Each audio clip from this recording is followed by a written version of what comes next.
नमस्ते बच्चों, Mithila commerce academy में आप सभी का स्वागत है। मेरा नाम है विनीत झा और आज की इस वीडियो में हम लोग बात करेंगे BCom part 3 honours paper number 6 जिसका नाम है कॉस्ट एंड मैनेजमेंट अकाउंटिंग।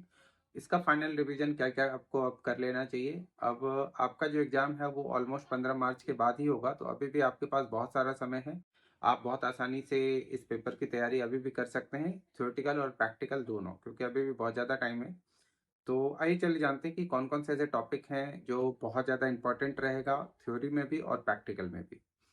जो सबसे पहला क्वेश्चन है वो ये है कि कॉस्ट अकाउंटिंग क्या है, कॉस्ट अकाउंटिंग के क्या उद्देश्य हैं और लागत के आवश्यक तत्व कौन कौन से हैं। What is cost accounting, what are its objective and what is the elements of cost, ये पहला क्वेश्चन है। इसके साथ साथ आपको इसमें natures and scope of cost accounting, मतलब लागत लेखांकन की प्रकृति और लागत लेखांकन का जो स्कोप है वो क्या है, ये सारा आपको याद कर लेना है। मतलब पहला क्वेश्चन आपका एक रहेगा ही रहेगा। जो दूसरा क्वेश्चन है वो ये है कि मैनेजमेंट अकाउंटिंग क्या है, मैनेजमेंट अकाउंटिंग के नेचर क्या है, प्रोसेस क्या है, मैनेजमेंट अकाउंटिंग के एडवांटेजेस डिसएडवांटेजेस क्या है।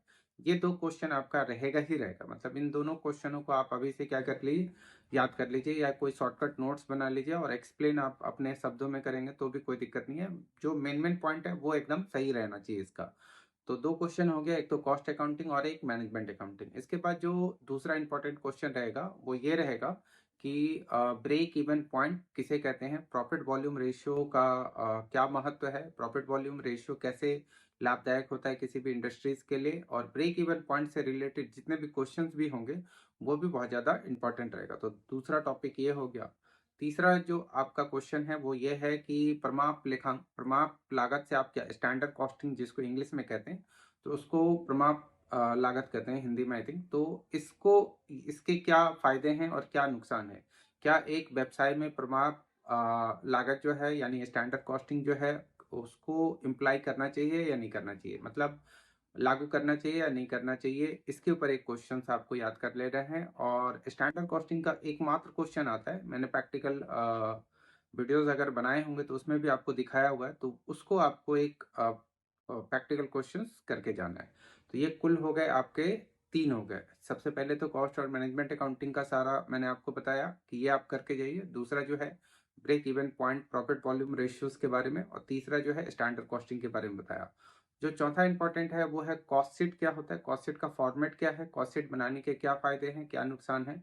इस चैप्टर का एक और भी नाम है यूनिट आउटपुट कॉस्टिंग। तो इससे संबंधित जितने भी टेंडर प्राइस वाले क्वेश्चंस हैं, मतलब कॉस्ट शीट का एक फॉर्मेट दिया रहता है, उसके आधार पर जो है दूसरा फॉर्मेट आपको बनाना है। तो वो भी आप करके जाइए, वो भी बहुत ज़्यादा इंपॉर्टेंट रहेगा। अब इसमें कुछ बच्चे मुझसे पूछ रहे थे कि क्या मतलब रिकॉन्सिलेशन स्टेटमेंट है ना, कॉस्ट रिकॉन्सिलेशन स्टेटमेंट भी इम्पोर्टेंट है क्या। तो ये तो टॉपिक आसान है। कॉस्ट रिकॉन्सिलेशन स्टेटमेंट के ऊपर अगर कोई क्वेश्चन आता भी है तो आप बड़ी आसानी से बना सकते हैं, बहुत ज़्यादा आसान है, कुछ ज़्यादा भारी नहीं है। अगर आपने क्लासेस नहीं भी लिया हुआ कॉस्ट अकाउंटिंग का तो आप यूट्यूब पे सर्च कीजिए कॉस्ट एंड रिकॉन्सिलेशन स्टेटमेंट, और इससे रिलेटेड बहुत सारे वीडियो आ जाएंगे। एक दो वीडियो को आप देखेंगे तो ऑटोमेटिकली आपको समझ में आ जाएगा, कुछ ज़्यादा भारी नहीं है। लेकिन कॉस्ट शीट ही आएगा, जहाँ तक मुझे ऐसा लगता है, तो कॉस्ट शीट ही आएगा प्रैक्टिकल क्वेश्चन में। तो ये चार टॉपिक हो गया। जो पांचवा टॉपिक है वो टॉपिक है आपका रेशियो एनालिसिस। रेशियो एनालिसिस को आप जरूर करके जाइए। रेशियो एनालिसिस के क्या फायदे हैं क्या नुकसान है, खासकर लिक्विडिटी रेशियो जिसमें कि करंट रेशियो और क्विक रेशियो आता है। इसके बाद इन्वेंट्री टर्नओवर रेशियो, ये दोनों रेशियोज और रेशियो एनालिसिस के क्या फायदे नुकसान है ये करके जाइए। ये पांचों आप करके जाएंगे तो आपका पांच का पांच क्वेश्चन हो ही जाएगा, कोई दिक्कत नहीं आएगी। मुझे नहीं लगता है कि आपसे कोई क्वेश्चन छूटेगा अगर इतना क्वेश्चन आपका हो गया। इसके अलावा कुछ ऐसे क्वेश्चंस हैं जो आएंगे, लेकिन अगर आप नहीं भी करके जाते हैं और अभी जो मैंने आपको पांच बताया वो अगर आप करके जाते हैं तो भी आपका पेपर अच्छा ही होगा। लेकिन कुछ मिसलेनियस क्वेश्चंस मैं बता रहा हूँ जो आते ही हैं, बट थोड़े से उसको लिखना या फिर उसको बनाना आप लोगों के लिए हल्का सा डिफिकल्ट होता है, स्पेशली उनके लिए जिन्होंने कभी कॉस्ट अकाउंटिंग की क्लासेस वगैरह नहीं लिया, सेल्फ स्टडी कर रहे हैं उनके लिए। ये जो चैप्टर है इसका नाम है कैश फ्लो स्टेटमेंट और फंड फ्लो स्टेटमेंट। तो cash flow statement fund flow statement के ऊपर आप क्या कीजिए कि थ्योरी पढ़ लीजिए कि कैश फ्लो स्टेटमेंट कैसे बनाया जाता है, इसका फॉर्मेट क्या है, क्यों बनाया जाता है, क्या फायदे हैं क्या नुकसान है।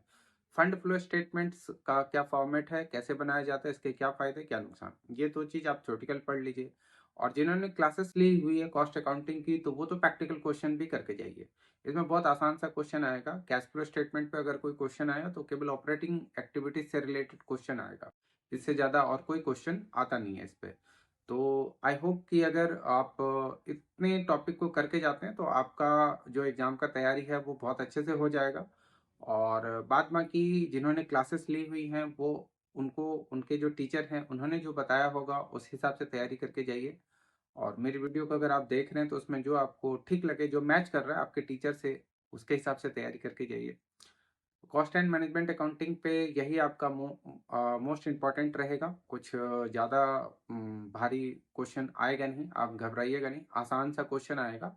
आप 2020 और 2022 ये जो ईयर का क्वेश्चन है, यानी कि 2020 और 2022 का जो क्वेश्चन है, प्रैक्टिकल क्वेश्चन या थ्योरेटिकल क्वेश्चन, उसको आप जरूर करके जाइए। ऑलमोस्ट 2024 में भी कुछ कुछ वैसे ही क्वेश्चन आएगा। अगर आप 2020 और 22 का क्वेश्चन कर रहे हैं तो 21 का क्यों छोड़ेंगे, 21 भी कर ही लीजिएगा। तो यही सब आपका इम्पोर्टेंट रहेगा। तो आज की इस वीडियो में हम लोग इतनी ही बातें करते हैं और फिर हम लोग नेक्स्ट क्लास में आगे बातें करेंगे। आई होप आपको ये वीडियो थोड़ा सा फायदेमंद लगा होगा। लगा? ठीक है। तो please like this video and share it with your friend. और अगर चैनल को सब्सक्राइब नहीं किए हैं तो उसको भी सब्सक्राइब कर दीजिए। कम से कम मेरा व्यूज़ बढ़े, सब्सक्राइबर बढ़े, इतनी ही कुछ तो मिले आप सबसे।